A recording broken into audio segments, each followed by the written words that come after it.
খেদমত করার তৌফিক দান করুন সকলে আমিন।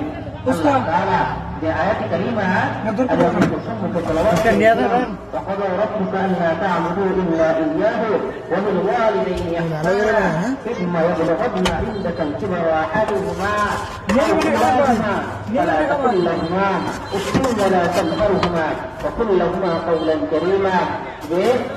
আল্লাহ তাআলা বলতেছেন যে তিনি ব্যতীত অন্য কারোর ইবাদত করা যাবে না। আল্লাহ তাআবুদু ইল্লা ইয়াহু, যে আল্লাহ তাআলা ব্যতীত কারোর ইবাদত করা যাবে না। বেশি পাতলা দিও না। ইহসানা, যে মা বাবার সাথে সুন্দর আচরণ করো। إما يبلغن عندك الكبر أحدهما أو كلاهما فلا تقل لهما, যে তাদের একজন অথবা উভয়জন যদি এরকম ভাবে বুড়াবুড়ি হয়ে যায়, বয়স্ক হয়ে যায়, তাদের সাথে খারাপ আচরণ করো না। উফ ওয়ালা তানহারহুমা, যে তাদেরকে উফ বলো না অথবা এমন কোন আচরণ করো না তারা উপসত্য করে এবং তাদেরকে বিরোধ করো না। قولا كريما واخفض لهما جناح الذل من الرحمة وقل رب ارحمهما كما ربياني صغيرا।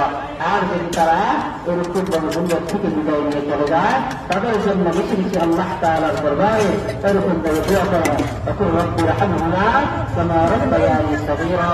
যে আমাদের রব আমাদের প্রতিপালক শুধু সময় বাবা মায়ের কত দয়া করেছে, রাতের বেলায় যখন আপনি এরকম পেশাব করে দিতেন আপনার মা শীতের রাতে আপনার পোশাকের উপর পাল্টাই দিত, এরকম ভাবে ডানে পেশাব করে দিতেন, বামে ভিজাইত, বামে পেশাব করে দিতেন।